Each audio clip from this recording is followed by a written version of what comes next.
Gizmo!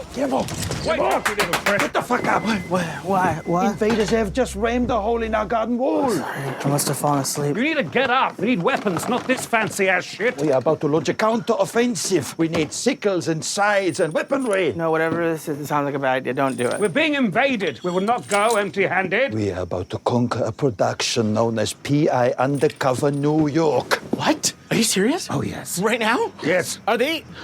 Wait! Jimbo, wait! Where? Jimbo, Where? you cannot take them on single-handedly.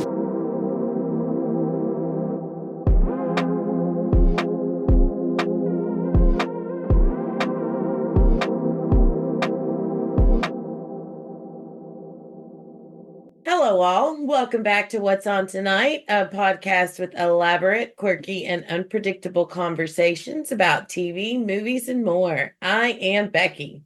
And I'm Mandy. Tonight, we are covering What We Do in the Shadows, Season 6, Episode 8, titled P.I. Undercover New York. Please note, this is a spoiler-filled podcast. So if you haven't watched the episode yet and don't want to be spoiled, come back and check us out after you finish the episode. Would you please share the synopsis with us, Mandy? I will. And by the way, that was my sexy police procedural music I was doing when you were saying P.I. Undercover New York. Colin and Nadja have a couples night with an old friend while Nandor and Laszlo battle the film crew that have invaded their neighborhood. First impressions of the episode. I liked the episode, but it was because of the B plot that this episode was a standout. I enjoyed the filming part, but it wasn't the best. But the dinner party portion was better than everything else that happened in the episode. I loved seeing Colin, who's normally the one making everyone uncomfortable, being the one who's uncomfortable. And to see Nadja try to act as a normal human was great. The guest stars were awesome. I give this episode 4 sweated shirts out of 5, but only because of the B plot. Well, I feel like I don't even know. I feel like the B plot was actually the P.I. Undercover New York, the P-Uni plot. You?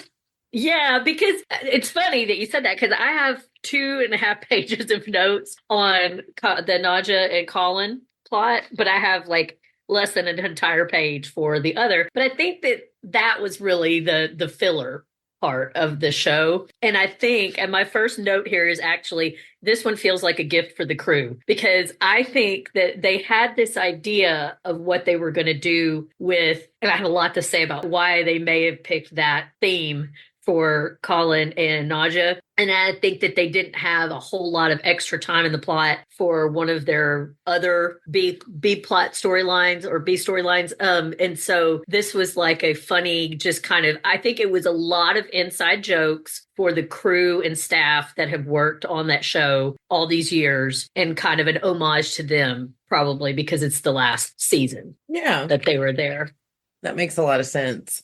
Because there was a lot of just jokes about how expendable PAs are and, like Nandor immediately becoming a PA. And I don't want to get too far ahead in my impression. I will just say before we move on to like specific moments that I keep saying this, but these 2 episodes are now my new favorites. Like I loved both of these very much. I give it 5 sweated shirts out of 5.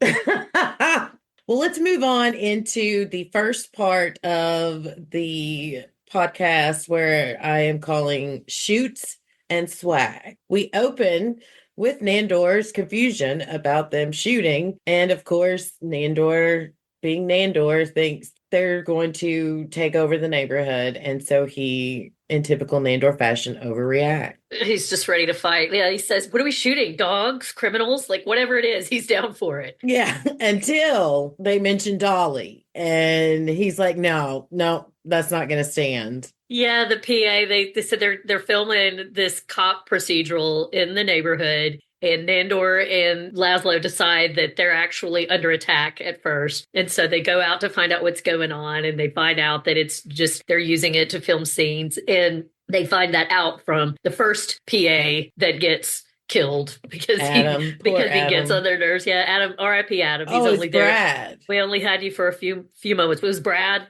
No, I didn't even oh, catch the sorry. name. Adam is the one who gets killed. Brad is the one Nandor thinks is super tall because the tin Right. Yeah. Oh man, I forgot to write that line down. Yeah, like it's the dead one. Oh, he's very tall. Yeah. Now they're furious because all these actors have taken over their street. So Nandor and Laszlo are going to go out and they're going to clear this up. But Guillermo is very excited because this Oh, is his so favorite show. excited. I have never related to Guillermo more than I did in this episode Yeah, because you know how much I love my for shows. sure. Yeah. And when I get latched onto a show so much that I may or may not do a podcast about it, I am Guillermo, and I felt everything that he gave. Like his excitement for meeting the guy. And the fanzine. And the He made fanzine. a fanzine. Where the lead actor is Kevin Pollak, the guy that was from Usual Suspects and a lot of other Marvelous Mrs. Mabel. He played the father-in-law. Yeah, that's right. And he's funny. Of course, he's been around forever. He's been in a lot of things, but I love that he's like, I just guessed about the chest hair. It definitely looks like Kevin Powell's chest hair. I've seen him in movies where he's got his shirt off. He's a hairy sumbitch. So it definitely did work for him. But the dolly thing. So yeah, Nandor is out trying to find out what's going on. And the guy says that you've got the dolly in the shot, meaning the dolly from the crew. And Nandor's like, oh, they're going to shoot Dolly. Naja will be so upset. Absolutely not. So that's when it's on. It's game on after that. I think it was great when he busts in and is telling Nandor what's going on. There's two parts that I loved. First is Laszlo's line, or I swear I get Laszlo. I just need Laszlo. Just one like group What name. is it about trying to say everybody's names? It's too much. Yeah, I don't think they thought of that. When Laszlo has his talking head and he's like, Nandor thinks everything is a war. And of course you think we're going into the typical, but Nandor being Nandor. And then Laszlo's right up in the camera. This time I agree with him. Yeah, he's with him this time. Yeah, and then Colin Robinson is like, guys, it's just a TV show. And then he goes on to read his review as C-Rob 69. He's reading like reviews of the show, and I love that he used the phrase cop-paganda. It's like cop propaganda because a lot of quote unquote woke people these days don't like cop shows. So they call TV shows that make cops look good cop-paganda. And it's such a hipster pretentious term, and then immediately Colin's like, oh, C-Rob 69, that's me. He totally forgot, because that's, if you'll remember, that's part of what he does as an energy vampire, is just go and try to drain people's energy through being an online troll, being obnoxious. But it reminded me of something, Becky.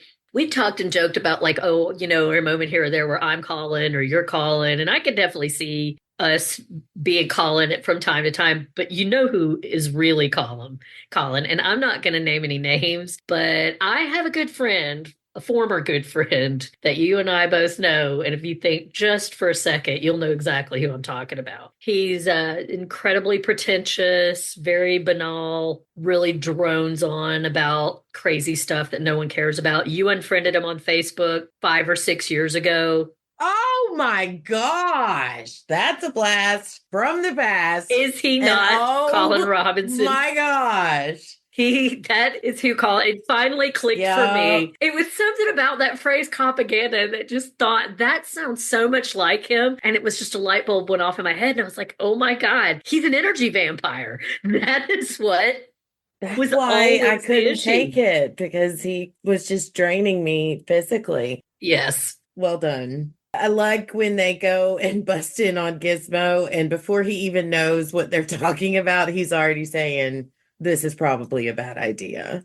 Yeah, well, I mean, he's been there long enough. It's funny, like, I didn't see that kind of a show being Guillermo's type of thing. I was a little surprised by that part of the plot. Like, I don't know. I just didn't see Guillermo really being into cop procedurals. But you know what? I'm a huge Law and Order SVU fan. That's like one of the 3 TV shows I actually watch. Yeah, so it's nothing surprises me really.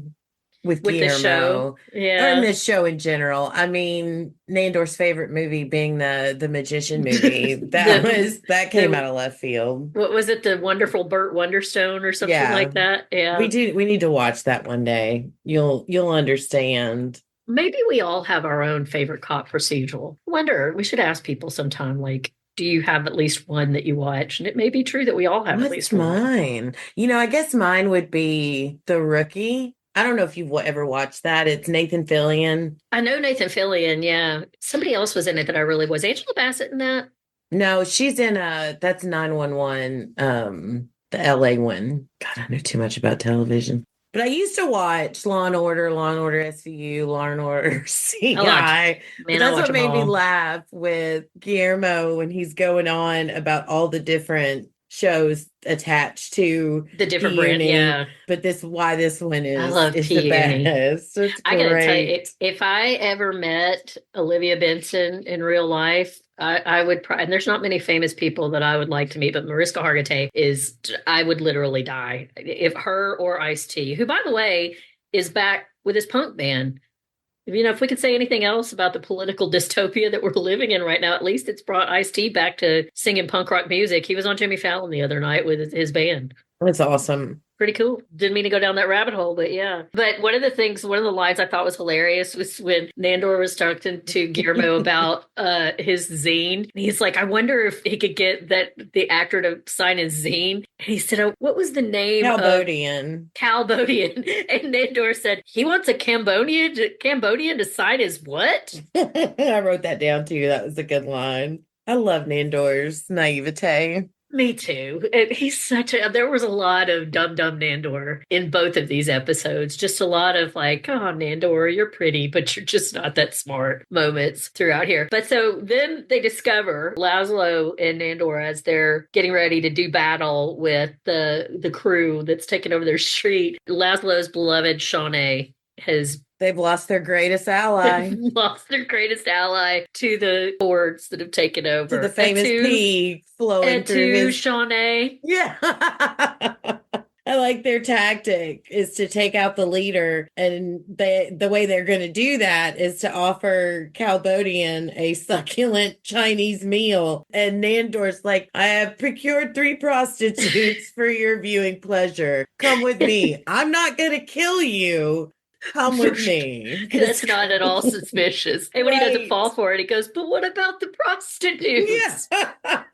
Okay, but the succulent Chinese meal, that is a meme. Several years ago, this video started to go viral, and I have Googled this because when I heard it, I knew what it was from, but trying to describe it to you is very difficult because it's still not super clear on exactly who this guy was. But several years ago in Australia, it went viral in like 2009, but it actually happened in like the 90s, apparently. So there was this guy in Sydney, I believe, who was, there was a mystery of who he was for a long time. A couple of people were claiming credit for it, but they turned out it was this guy that was a famous credit card scammer. And he was getting arrested in Sydney for scamming this Chinese place. And as they were putting him in the handcuffs and arresting him, he was saying, what is my crime? Enjoying a delicious, succulent Chinese meal? It was so funny because Matt Berry could almost be basing his character on this guy because his voice, you'll have to listen to it when we get done because it is just as ridiculous and fruity as Matt Berry's voice when he does like the crazy pronunciations. He's an actor, Nandor. Yes. That is what this man being arrested, like, I want to know this guy. He was a lot of fun to hang out with, but that's what they were calling back to. I like classic Nandor goes in for one task of getting the AD and he ends up getting sucked into the one thing he's supposed to be against. It took them 3 seconds to make him a PA. Yes. I counted. And he just totally gets seduced by the whole show business and him passing out cans. Yes. And the guy, he's like, I already have some. You see him right on my here? Head. Yeah. I just wanted to squeeze little Nandor right there. It was so cute. That was one of the things I was talking about when I said I just get the feeling that a lot of that storyline was really just kind of a fun thing for the crew. Again, like the whole time, like the PAs are so expendable. They do a good job of kind of showing how they're very much the low man on the totem pole. Two of them get murdered and no one even notices. Right. Nandor walks into a trailer and 3 seconds later they've made him a PA and he's walking out, and that's how they get you, because they suck you in with the merch. I like how Laszlo, this entire episode, until it finally comes to a head when they're fighting in the trailer, that he's acting like he's mad that Laszlo or Nandor is not focused on what he's supposed to be focused on. But in all actuality, he's just jealous. Yes. When he gets mad and what does he say about sabotage in French? Sabotage just means to go fuck things up. Yeah, that was it. I thought that was another thing I thought was so funny was because I think even though I agree with you, and I can't wait for us to talk about the storyline with Nadja and Colin, my favorite line in this entire episode, and probably my favorite plot point, is the 3 soliloquies that Laszlo has where he's talking about who is in charge in TV shows, and he says, he gives this whole speech about how actors are idiots, which, wink, wink, because they're actors in a TV show, but he's sitting there talking about how actors are stupid and expendable. And then he's talking about the director and how the director is just this cruel despot, that he has no vision, that he's just stupid. And then the third one is where he goes on and on about how the real brains behind the operation are the writers, and that they are the ones that make everything happen, and they're the real power and all that. And you see in the background the writer sitting there, gives a grin. Yeah, like she's writing all of this out, and that that's the whole inside joke, is that she's written all of this, and it's just all circling back to her fun little game that she's having with this episode that she's writing out as it goes along. I think all of that was great. But I think what was even better is his breakdown of the sweated shirt. The sweated shirt. I rewound that so many times. I want that sweated shirt. And I love Nandor says, you can only get this if you are the crew, specifically season 3. Aren't they in season 4? Right. Yeah, that's not even the season that they're filming. They literally bought him for old swag. It's not even current. I want to pause this swag moment to talk about how amazing our old job swag was. When he got that sweated shirt, and it just made me think of all the cool things that we used to get back in the day. And I was like, I understand for sure Laszlo's jealousy when somebody was walking around in a cool hoodie or pullover or whatever. And I'm like, I want that. I really do. Remember how great Christmas was in the office, though? I was walking around handing out hundreds and getting bonuses, candy everywhere, vendors bringing you chocolate every day. It was epic. Getting hammered. Remember people hooking up in the old guy's office?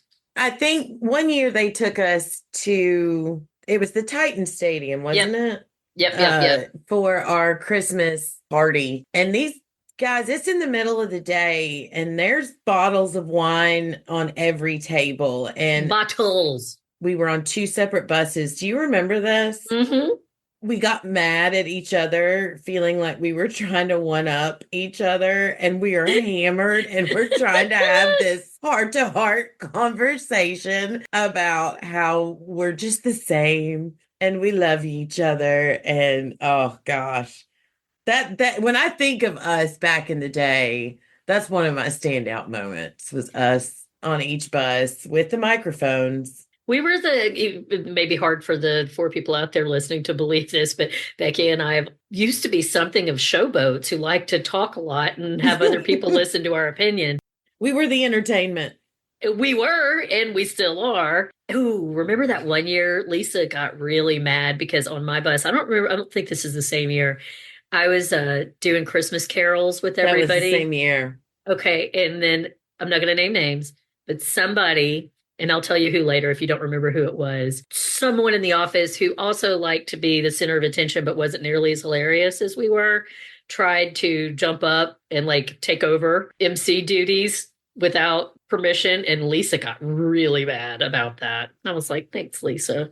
Oh, you'll have to tell me because I don't remember. Because I wasn't on that bus. I was over on the other bus. Well, then when I tell you, you ain't going to be surprised when I tell you who it was. You'll be like, Yeah. "Mhm, I that have an sounds just idea, but it doesn't, I don't think it's the same person anyway. All right, y'all. Sorry. We're going to digress and go back to the episode. But man, that was a fun trip down memory That lane. was. So anyway, but back to the sweated shirt. Did you notice the line when when Nandor said you're stretching it, and Laszlo says, "Oh, wouldn't Not be the first time." Oh my, I feel like this whole section was for that one line Yeah, for Matthew yeah. Berry to land. I really hated the whole fight scene, but because it gave us that line from Matthew Berry, I put up with it.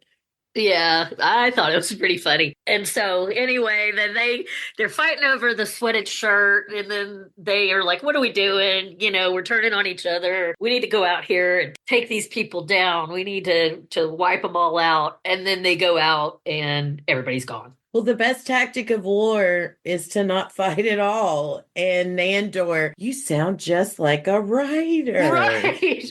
See, that was another, I think, little winky note to, because they said to the writer of the show that she's the real brains behind the operation. I thought it was great. They take credit for the fact that everyone is gone, even though they had, They did nothing. as usual, nothing to do with making any of that happen. Yeah, they did nothing. They just walked out and there it was. And so Guillermo's going to go over and he's going to talk to the what's his name again? Cambodian.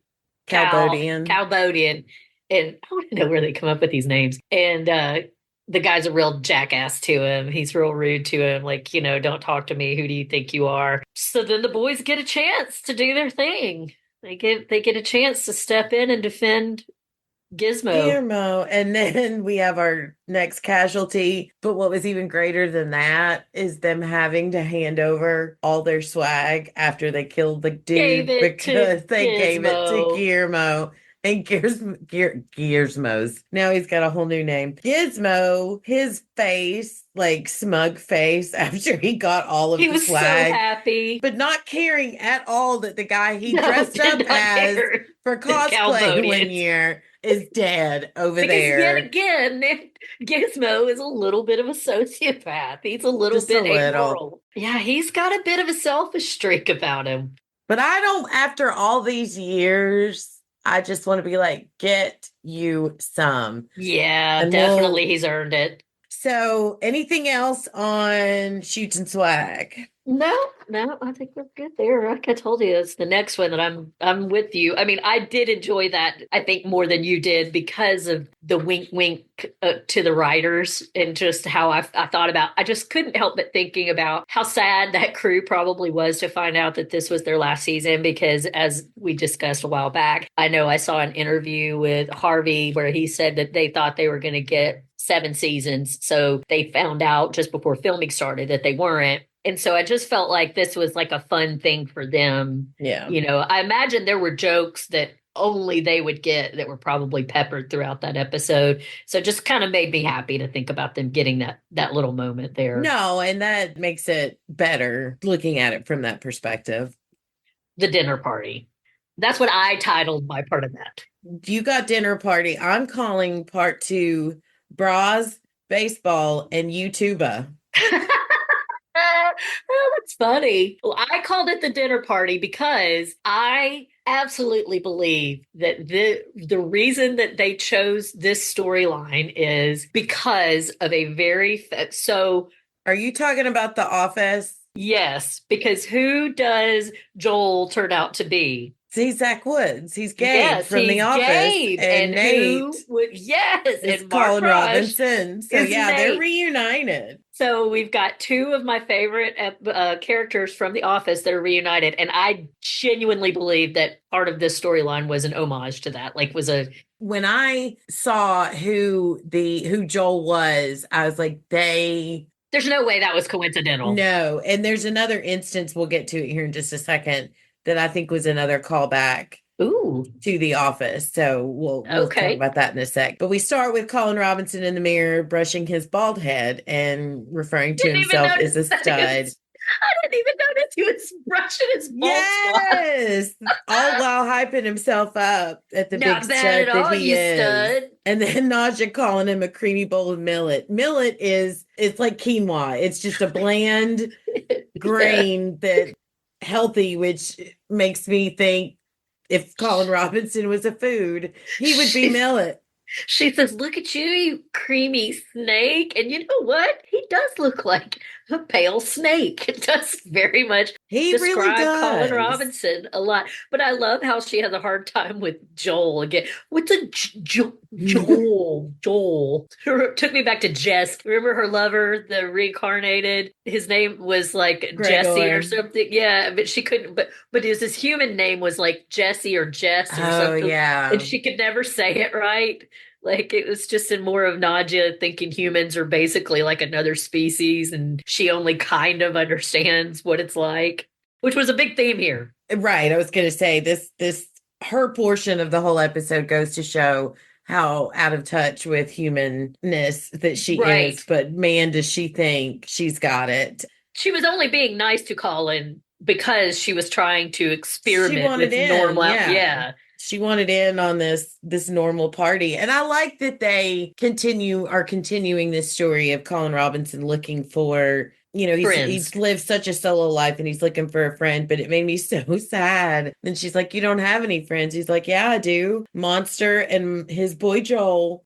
The monster and Joel are his only I'm friends. like, oh, Colin Robinson. But it was sad that he didn't mention Nadja, Nandor, even Guillermo. None of them. No. Well, they are assholes to him. Well, they are terrible, but it's very eye-opening that even he doesn't even consider the people he lives with Yeah.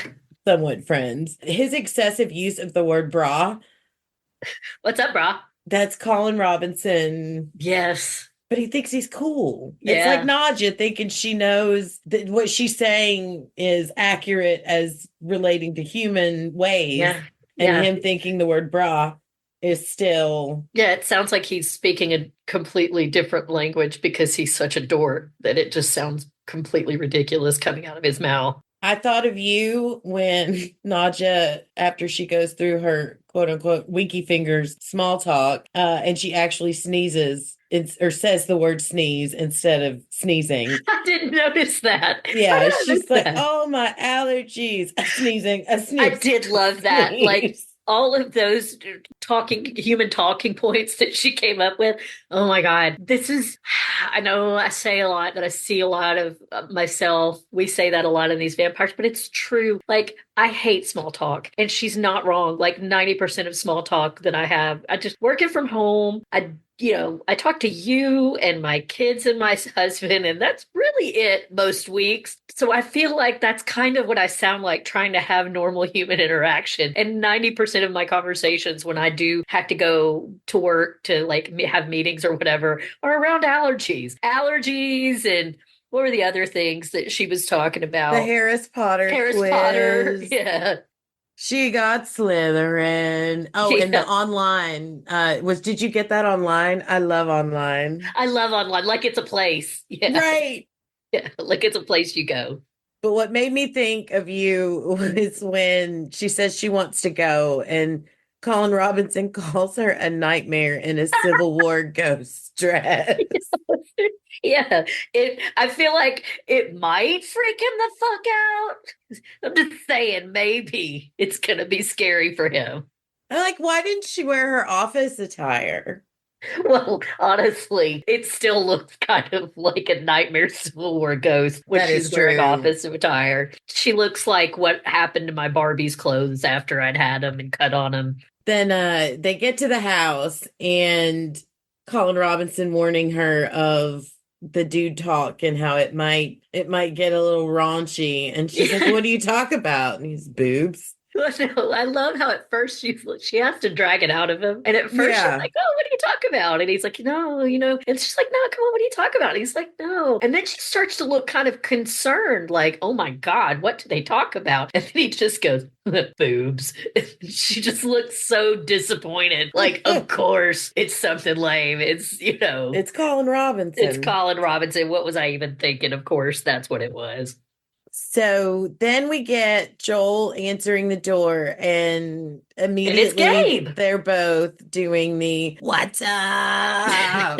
which, if you remember, was a very big part of Michael Scottness. And there was I one didn't even episode notice where that. Michael, Yeah, you're right. Jim, and Dwight. Michael said it was just like it might have been the cold open. The entire cold open was just them Yes, saying I remember what's now. I up totally to each forgot. other. Yeah. So I think that was a callback. But we mentioned Joel is played by Zach Woods, and I think that was a wonderful reunion of Gabe and Nate from The Office. I'm not very familiar with the girl who played Becky, but her name is Kim Quinlan.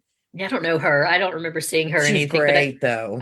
I want to say while we're talking about, so again, I feel like this was an homage to the famous dinner party episode of The Office, which if you've never watched it, anybody out It's there, the best episode it of The is Office ever made. so deeply uncomfortable. It is a lot like this, only more uncomfortable than even this dinner party was. Well, I wrote down, I love how awkward this is from the start. Nothing will ever be as great as Michael and Jan's dinner party, but this one comes very close. Yes. And just before you move on, if you don't start greeting me as "What the hecky, hiya, Becky," we aren't friends. I've already got that in the plans. I move after I make the point I'm about to make because I want to make sure that I don't get many chances to talk about this scene, and so I don't want to skip it. But I definitely want to go back to the fact that her name is Becky. But before we get to that, so I'm very excited when I see that this is a Nate and Gabe reunion because I know this is not an Office podcast, but I have to tell you that Nate, but part of what made me so happy about Mark Posh being on What We Do in the Shadows is that Nate is hands down my favorite character from The Office of all time. I love him so much for a variety of reasons. He probably only did, you should go if you need something to laugh about in the next few days. I just was looking on YouTube today because I was curious if Gabe and Nate ever even had, because they were both minor characters, Nate especially, but even Gabe wasn't really a major character on the show for very long. But I wanted to see if they ever had any scenes together. And they did. They had one scene together. It was the Christmas episode where they're sitting next to each other when Dwight starts playing, like he's doing air guitar, like heavy metal air guitar. And I can't remember what song. I think it was a Trans-Siberian Orchestra, that Christmas song that they do. And they're like doing the headbang together, Nate and Gabe next to each other. But That's awesome. The line I wanted to mention, my favorite line from The Office all time. Nate was going to go work in the warehouse because originally he got hired as like Dwight had bought the building that they work in, that Dunder Mifflin is in, and he hired Nate as a handyman. But then in a later episode, Daryl fires the whole warehouse team and they have to hire. No, they won the lottery. That's right. They won the lottery and quit. So he has to hire a whole new team and he's going to hire Nate to work in the warehouse. And Nate You can't says, hear. Yes, Nate says, before I get started, I just want to tell you that technically I don't have a hearing problem, but when there are several people talking at one time, I can't differentiate from what I'm hearing. And then he reiterates it again later on when they're going and he sees Daryl and he's like, "Hey, Daryl, I already told Andy this, but technically I don't have a hearing problem. That is my hearing." I felt so seen the first time I saw that episode because technically I don't have a hearing problem. But when a lot of people are talking at one time, I do have a hard time hearing what people are trying to say. And that was a very Colin Robinson moment in the Office too. I would say Gabe is more Colin Robinson than Nate was, but Nate was pretty Colin Robinson too. Oh, yeah, that hearing thing, that was And everybody was ignoring him. Nobody cared what he was nobody saying. was caring. Nobody It was paid very attention. Colin Robinson. But that was what I was going to say is that while I was looking to see if they ever had a scene together, there's like a 7-minute clip of all of Nate's scenes on YouTube. If you're ever down or just need something mindless or stupid to watch, you should go watch it because I was cracking my face today remembering some of Nate's greatest hits. It's so fun to watch Colin Robinson and Nadja try to navigate proper or what's acceptable PDA. Oh my God. Did you notice he calls her girlfriend? Like it's so uncomfortable for him to call Nadja his girlfriend that he can't get it to come out sounding like a normal human. Right. This is my girlfriend. It's like two separate words, but he's trying to make it one. He's trying to be, they're trying so hard to make it look like they're a couple and they're just so not compatible that it's just awkward and leads to more discomfort. The tonguing 1 second and then him leaning in for a kiss and she's like, no. And he's like, I don't get you at all. Yeah, because she's just doing it for the bit. Like Nadja is strictly there. That's one of Ava, my daughter's favorite sayings is doing it for the bit. And this whole thing is just Nadja doing it for the bit. She's just in it to amuse herself and have some more deliciously mild human interactions. So she's not going to make out with Colin Robinson when there's nobody around to see it. That would be gross. What would be the point? But yeah, he's like, yeah, I don't get you at all. You're hot and cold. Which is like a relationship. I've been there. I made a list of Nadjas. And I'm going to go through them. And if you want to stop and talk about any of them at any point, let me know. But first, it's, her, when she's being greeted, she tells him it's nice to pleasure. And then Joel asks. Yeah, and bows. And Joel asks why the cameras? And Colin Robinson says she's a YouTuber, and she's like, yes, I'm a YouTuber. And her show is called Carrie Bradshaw Walking. I love that Nadja is into Sex in the City. If you search Carrie Bradshaw Walking on YouTube, you'll find me. So I tried, and I did not find Nadja, but there are a ton of Carrie Bradshaw Walking videos on YouTube. Oh, that was a big part of the show. I hated that show. I liked her thoughts on human women. They're brain dead bitches. Wine drinkers, belonging in the kitchen, and can I help you with the touching and the boiling? Yeah, I'm so glad to help you with the touching and the boiling. It's like she was a human, but she's apparently forgotten like everything about human existence because it's all like she's an alien visiting a different culture. And then her thinking that male conversations are just men talking about, ouch, my balls. I love that she used her brilliant powers of deduction to figure out that Becky's vagina is pulsing for Colin Robinson. Pulsing for Colin Robinson. Hold on, though. I want to go back because I just noticed in my notes a line that I forgot when she was first introduced and came in, and she's looking around their house. Nadja's looking around the house, and she's talking to naughty Becky, and she goes, "Your taste is just," and that's it. She can't say anything nice about her taste, so she's just leaving it at that. Thanks. I like solid colors. And then Nadja's like, maroon. Yeah, maroon. Oh, naughty Becky. Which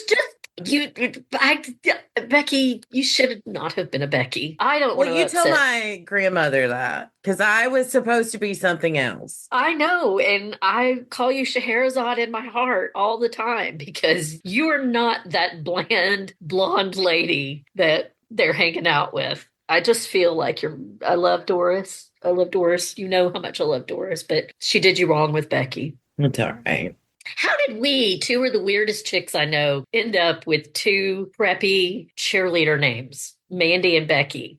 Well, you say that as an insult, but I was a cheerleader. I know you were. I'm going to need you to not say that like it's a bad thing. I'm not saying a cheerleader is a bad thing, but you were a cool cheerleader. That is true. I was. You were not the stereotypical cheerleader. And that Becky very much looked like she probably bullied some chicks in homeroom. Well, she definitely bullies her husband. I think she has lots of Lululemon in her drawers. I'm just saying, we deserved cooler names. when the fire alarm is going off and Nadja's trying to soothe Becky and she starts making jokes about smoked salmon and cream cheese. Yeah. My last major Nadja point, and then I want to go on into Colin Robinson and Joel. When Nadja tells Colin Robinson to just stick your beak in her and be done with it. Beak in her. Oh, but before that, when the light goes off for Nadja, and then she realizes that Becky gets Nadja a love. Becky is pissy to Nadja from the moment Oh, that yeah. they get there, and she's deeply flattering to Colin Robinson, and she's an asshole to her husband. Like, you can tell it's so uncomfortable for initially Nadja is oblivious because she's just enjoying playing human and being one of the brain dead bitches. But eventually it starts to become really obvious that this woman does not like her husband, but she seems to like Colin. And then the guys leave the room and leave them alone. And she flat out is just rude to Nadia and tells her, that Colin is this great guy. And he doesn't just sit around and talk about his balls all the time, that he's deeply sensitive. He's and different. So you see the light bulb go off in Nadia's eyes. And then she says, Becky is rock hard in love with Colin Robinson. And my note here is I don't know what you're going to end up putting as the audio at the beginning of this show, but I nominate that line. Yeah, I've already done it. It's not that, but that is a good one. Well, because it took me for a moment, because I've already told you that I had the light bulb moment that Colin Robinson reminds me very much of my old friend. Ah, yes. And so I had a delicious moment imagining you being rock hard in love with that guy. Ah! Gross. Becky, you love who you love. Love is love. Yes, and dang, busted. Is your badge pulsing for him? Ew. Okay, cut. No. Oh, you are so gross. Okay, all right, we can move You lost on. me on that one. While we're talking about pulsating, the best line to me, the best line in this episode, or best moment line, however you want to put it, when Joel, it's the reveal of Becky and Joel's miserable marriage, and he's bragging about the bathroom, and he wants to show it to Nadja, and Becky says, "Good luck," and Nadja, super serious, "Is it dangerous?" Absolute excellent delivery by what's her name, Natasha, that plays that. I laughed and laughed. I picked the most random things. No, it's just boring. Tickled about. You know what my favorite line was from that part of the episode was when they're going to play games, and he suggests Pictionary. Joel suggests Pictionary, and Becky's like, "You don't want to play that. That's stupid." And very serious. This is a moment that Colin Robinson actually reminded me of myself. He's very serious, and he says, "If it's anything like reading the dictionary, then yeah, I do." It reminded me of when I was a kid and my friends would come over, and the house that we moved to when I was 10, the old man that we bought it from had an entire set of Encyclopedia Britannica encyclopedias, and I would sit and read the encyclopedias while my friends were just sitting there bored out of their heads and staring at me. So that took me back. That's cute. I can see little nerdy Mandy. Colin Robinson watching 100 hours of baseball. By the way, go Mets. So he could be friends talk to him about baseball. And then he's into Top Chef now. Yeah. So he has to go bone up. Yeah. So he goes to do his Winky Fingers number 3. Yeah. Like this memory. And this was me. Oh, because there perfect. are so many things that I bring up to friends that Yes. is like the biggest moment in my head, and they're looking at me like I have no idea what you're talking about. And it's slightly uncomfortable. Yeah, he just feels like a dumbass because he thought it was hysterical, and instead Joel's looking at him like, gross. Yeah. And so he goes to learn about that. And then when Nadja goes to look at the dangerous bathroom, Becky snuggles up to Colin Robinson. Is it Prosh? Prosh. Yeah. I have a hard time with it myself. every scene in this episode, but He he does. shone like a light when that whole thing was happening. I was taken a bit aback when Joel just comes flat out and asks Colin to bone Becky. Yeah. Yeah. I was a little shocked by that too. And I obviously so was Colin. And if it's any consolation, I will be there. I will have eyes. No, it is not a consolation at all. And Colin Robinson's like, oh, I'm out. I'm done. But then he tries again to get something normal going with Joel by suggesting bowling. And Joel's like, sure, yeah, we'll go bowling and you can come back and fuck my wife. And Colin's like, Yeah, poor Colin. And then Nadia's like, I'm sorry Joel turned out to be a depressing pervert. I mean, I quite liked it, but I know you were looking for a less sexual friend. and she was so sweet to Colin. She really was. On that walk home. And I loved her little puffy jacket. And I also loved that they aren't super hiding her pregnancy. Yeah. Yeah. I am so glad that they're not making a thing of it, but they're not forcing her to like hold purses in front of her and hide the behind entire couches. time. Like they're just letting her beautiful pregnant body be just be. And I think that's great. It works because Nadia has always worn crazy outfits and a lot of frills and furbelows and whatnot. So it's not really that outrageous for her to just add a little bit more damask to her dress and a few more bows and ribbons and go on down the road. You really almost can't even tell. I think I did like her puffy jacket.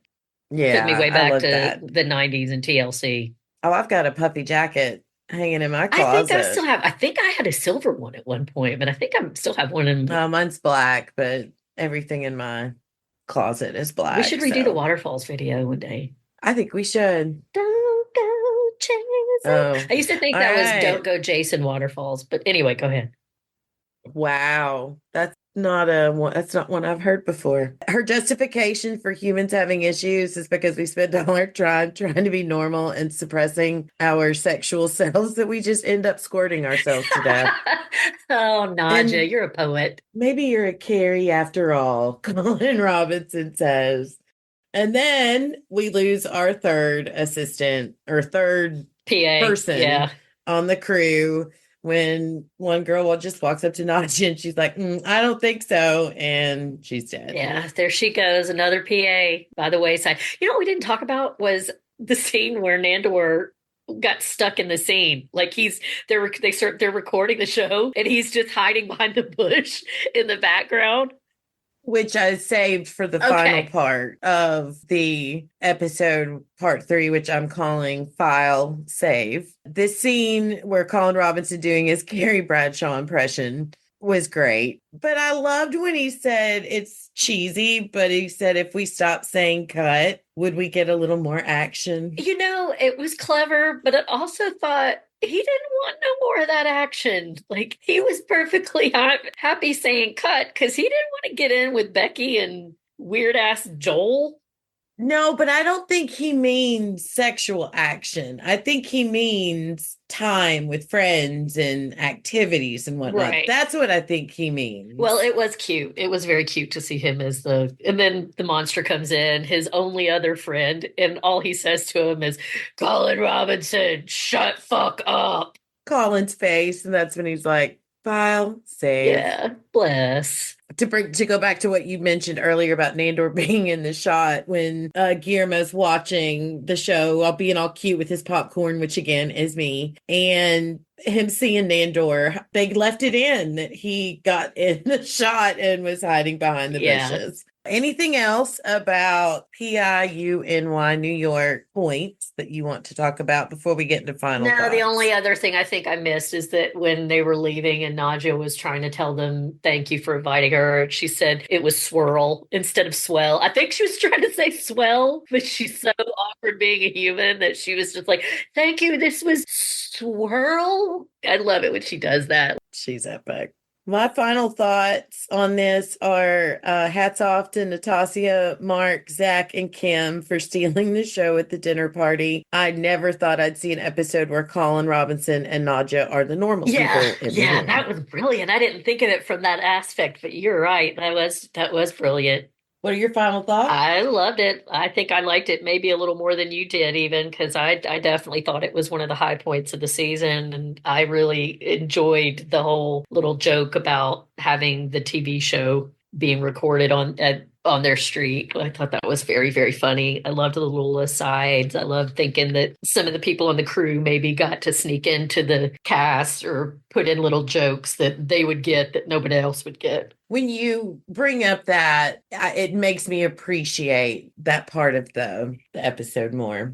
One of the reasons I think the show doesn't get more love and I think will become more of a cult classic as it ages is because it is so dense with double meanings and behind the scenes things, little inside things you have to really be paying attention to the background. You know, as we've mentioned before, there are things I watch this 4 or 5 times sometimes and I'll still be getting things from it. And I'm not going to bore everybody, especially Becky, by going into my love for Kendrick Lamar. But I feel like this show is the Kendrick Lamar of TV shows because there's layers upon layers upon layers to every joke. And I just love the whole idea that the writer, what is the word I'm looking for? There's a word for like when something is meta.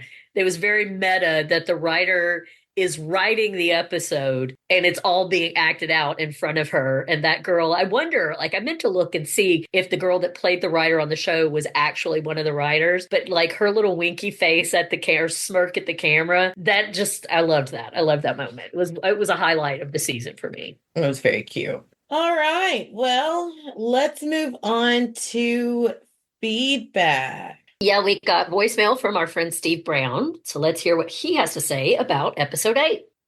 Hello, Becky and Mandy. This is Steve, and this is going to be What We Do in the Shadows, episode 8, PI Undercover New York. Let's see. Are they going to do the dun-dun like Law & Order, or is this more like a CSI thing? Nandor not understanding the television speak. 10-1, how tall is he? Colin Robinson just said the title of the episode, mic drop. Colin Robinson's screen name is C-Rob69. Nandor just said the title of the episode too. Mic drop. I can't believe they're getting weapons out of Guillermo's shed. Yeah, I said Guillermo, not Gizmo. Come on. How puny. And yeah, they're saying the title a lot, but I'm not even going to acknowledge it every time. Oh, his Joel is Gabe from The Office, right? I don't remember the actor's name, though. We agree about baseball. I'm not a baseball fan. I know that seems weird, probably. Whoa, that's Kevin Pollak. As, what is it, Cal Bodian? Yeah, nice. Ooh, Nadia, her vagina is pulsing for you. You. Uh-oh, it looks like Becky does have a thing for Colin Robinson. Everybody calls him by both names all the time. Becky and Joel are into some kinky stuff. Laszlo's commentary on the writer and director was great. Probably, I go and say one of the best parts of the episode so far. Oh, Nadia, how many bodies are behind that shrub now? So is Colin Robinson writing this episode now? Because now we have Guillermo with Kevin Pollak and the monster there at the end is great. And Guillermo watching the episode. Okay, I guess Colin Robinson was just writing it down in his diary. All right, on to episode 9. Thank you so much, Steve. We appreciate you so much for continuing to be with us on this journey. Please keep the feedback coming.